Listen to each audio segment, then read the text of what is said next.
जय हिंद बच्चों। देखिए, आज हम आपको पाठ 3 पढ़ाने जा रहे हैं। इसका शीर्षक है ठेस और इसके लेखक हैं श्री फणीश्वर नाथ रेणु। देखिए, यहाँ पर इस पाठ का जो मुख्य पात्र है वो है सिरचा। नाम है उसका, थोड़ा अजीबो गरीब जरूर लगता है सुनने में, लेकिन ये नाम है सिरचा और वही इसका केंद्र बिंदु है, वही इसका मुख्य कलाकार है। देखिए, हमारे यहाँ पर पूर्व में यदि हम देखें अंग्रेजों के समय से, तो जो व्यापार थे वो लघु उद्योग थे, कुटीर उद्योग थे, जो घर घर किए जाते थे। घर घर वस्तुएं बनती थी हाथों से। हस्तशिल्प को बहुत महत्व था और फिर उसका क्रय विक्रय किया जाता था और तरह तरह की कलाएं देखने को मिलती थी, आज जो प्रायः विलुप्त हो गई। आज देखिए, आप प्रत्येक बालक यदि आप उससे पूछते हैं कि क्यों आगे जाकर के क्या बनना चाहते हो, तो लगभग 2 जवाब तो आपको मूल रूप से सुनने मिलते हैं, डॉक्टर और इंजीनियर। और भी चीज़ें हैं, और भी प्रोफेशंस में बच्चे जाते हैं, लेकिन आप मुझे बताएं कि कोई बालक ऐसा हो जो कहे कि मैं अपने पिता के व्यवसाय को करना चाहता हूँ। मेरे पिता किसान हैं, मैं पढ़ूंगा अवश्य, डिग्री अवश्य लूँगा, लेकिन मैं किसान बनना चाहता हूँ। कोई स्वर्णकार है तो वो कहे कि मैं अपने पिता की कला को सीखना चाहता हूँ, स्वर्णकार बनना चाहता हूँ। कोई कहे कि मैं शिल्पकार बनना चाहता हूँ, कोई कहे कि मैं पेंटिंग करना चाहता हूँ, कोई कहे मैं इन कुटीर उद्योगों को सीखना चाहता हूँ। आपको ऐसे जवाब अब सुनने आने बंद हो गए, कारण हर व्यक्ति शहर की ओर भाग रहा है और शहर की ओर भागने से तात्पर्य ये है कि वो एक सुखद वैभव विलासिता का जीवन चाहता है। कष्ट, परिश्रम और तप नहीं चाहता। इन सारी वस्तुओं में तप है। देखिए, स्थिति इसीलिए निर्मित हुई हमारे भारतवर्ष में कि प्रत्येक व्यक्ति इस प्रकार से बड़े ओहदों को प्राप्त करके बैठना चाहता है उन कुर्सियों पर, उन पदों पर, और इन छोटे कार्यों को, इन्हें छोटा कार्य समझता है, वो नहीं करना चाहता। उसके पीछे परिणाम ये निकला हमारे भारतवर्ष में कि बेरोजगारी खूब बढ़ी और कलाएं विलुप्त हो गई। जो हस्तकलाएं थीं वो हस्तकलाएं विलुप्त हो गई। तरह तरह की कलाएं थी हमारे भारतवर्ष में। आप मूर्ति कला देखें तो देखते ही रह जाते हैं कि इस पत्थर पर, शिला पर इस मूर्ति का निर्माण कैसे किया गया होगा। आज मूर्ति कला विलुप्त प्राय है। ठीक इसी प्रकार से अन्य कलाएं भी जो हैं विलुप्त है। यहाँ पर ठेस इस पाठ में सिरचन नाम का जो मुख्य नायक है, मुख्य कलाकार है, देखिए इसको बतलाया गया है कि बड़ा सुंदर कलाकार है। सुंदर कैसा? ये तरह तरह की वस्तुएं बनाता है। वस्तुओं में मोड़े, चिक का मतलब होता है पर्दे, और बांस जो होते हैं, बांस की पतली पतली पट्टियां निकाली जाती हैं और उससे पर्दे बनाए जाते हैं। पहले बांस के पर्दे डाले जाते थे। चिक बनाता है, मोड़े बनाता है, छतरी बनाता है, टोपी बनाता है और ऐसी तरह तरह की वस्तुएं बनाता है जो उसके अलावा दूसरा कलाकार नहीं बना पाता वहाँ।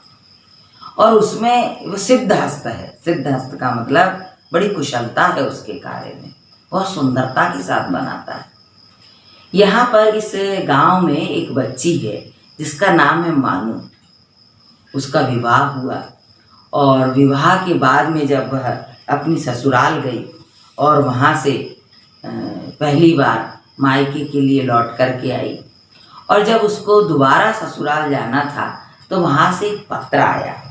उस पत्र में लिखा था उसकी भाभी के लिए, मानू की जो भाभी थी उसके लिए लिखा गया था कि जब आप मानू को भेजें तो उसके साथ में जो है फैशनेबल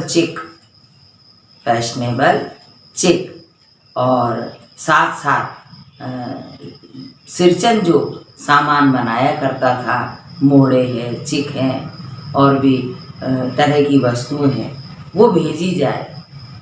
देखिए यहाँ पर ये जो डिमांड है ये दहेज के रूप में नहीं है, ये एक बहुत सुंदर तरीके से वो बनाता था वस्तुएं, इसलिए वो मांग की गई थी, वो भेजी जाए। और यदि ना भेज पाए आप तो बड़े प्रेम से उन्होंने इस बात को लिखा कि मानू को बैरंग वापस भेज दिया जाएगा। अब आपको बैरंग ये शब्द समझ में ना आया होगा। बैरंग का मतलब होता है कि जो पत्र जिस पर ठीक तरह से यदि एड्रेस नहीं लिखा गया है या फिर टिकट नहीं चिपकाई गई है, पहले टिकट भी चिपकाई जाती थी, तो वो बैरंग का मतलब है वो तुरंत वहीं जहाँ से भेजी गई है उसी को वापस आ जाती, वहाँ पहुँच ही नहीं पाती, उसको कहा जाता है बैरंग पत्र। दूसरा बैरंग का अर्थ ये भी है जो बहुत तुरंत भेजा जाता है, उसमें एड्रेस तो सही लिखा होता है लेकिन यदि टिकट नहीं भी लगी है तो भी वो तुरंत पहुँच जाता है। तो यहाँ पर बैरंग का तात्पर्य ये है कि मानू को बैरंग वापस किया जाएगा, मतलब उसे जैसे आई है वो वैसे ही लौटा दिया जाएगा, हम उसे रुकने नहीं देंगे, रहने नहीं देंगे। तो कहने का मतलब सिरचन के द्वारा बनाई गई वस्तुओं को उन्होंने मांगा। अब यहाँ पर देखिए सिरचन के प्रति दो तरह के विचार हैं गांव के लोगों के। एक पूरा दलबल जो है वो ये कहता है कि सिरचन बहुत अच्छा कलाकार है, बहुत मेहनती है, बहुत परिश्रमी है और बड़ी सुंदर वस्तुएं बनाता है, उसके मुकाबले गांव में ऐसा कार्य और दूसरा कोई नहीं करता।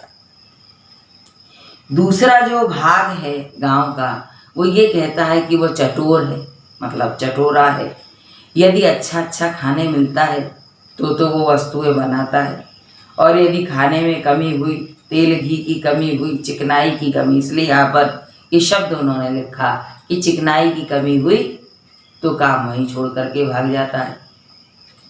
तो यहाँ पर देखिए बात सत्य भी है और किस तरह से सत्य है कि उसे काम के लिए बुलाया गया और मानू की भाभी ने उसे बुलाया और बतलाया कि मानू को ये सारी चीज़ें हमको भेजना है, अभी 1 सप्ताह का समय है और आप उसको बना दीजिए।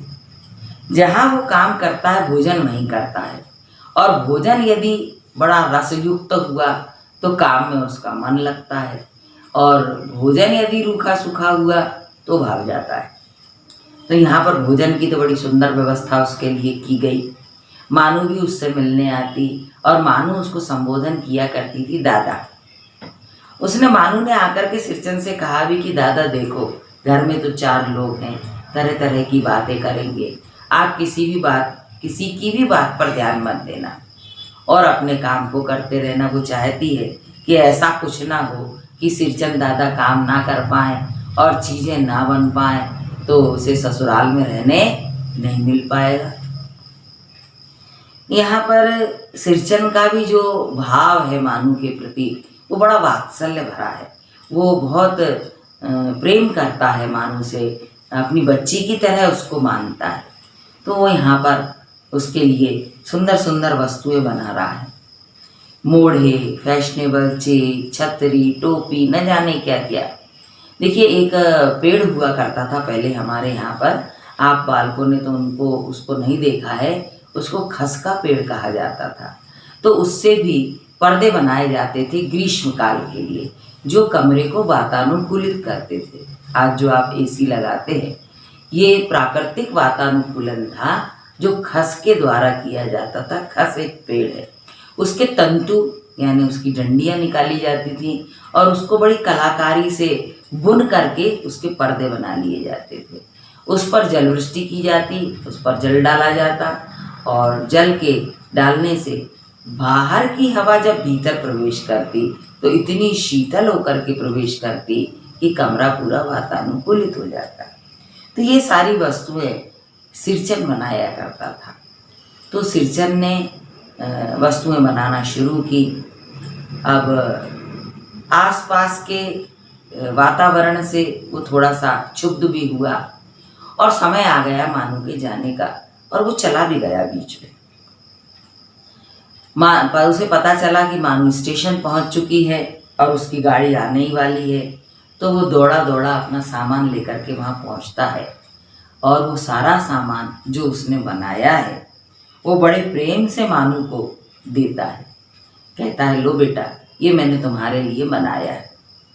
वो सारी वस्तुएं हैं जो वहाँ से मांगी गई थी और उसके अतिरिक्त वस्तुएं भी वो बना करके उसको देता है। और गाड़ी चलने का समय हो जाता है। मानू उससे कहती है, दादा आपके पैसे, तो वो पैसे भी नहीं लेता है। यहाँ पर ये जो कहानी का अंत है, इस अंत में ये दर्शाया गया है कि वो उसके प्रति तरह तरह की बातें थी कि चटोर है और परिश्रमी भी नहीं है, कामचोर है। ये सारी बातें उसने यहाँ पर उन सारी बातों को झूठा पेश कर दिया और उसने बतला दिया कि वो भी मानू को अपनी बेटी की तरह चाहता है और उसने वो सारी वस्तुएं उसके लिए बनाई हैं और ले जा कर के उसको देता है। यहाँ पर कहानी का अंत जो है बड़े प्रेम पूर्वक बतलाया गया।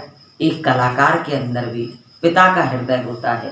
कहानी यहाँ पर जाकर के पूर्ण होती है और आप इसको पढ़ें, समझें और हमसे कोई भी प्रश्न यदि आप करना चाहें तो कर सकते हैं। धन्यवाद।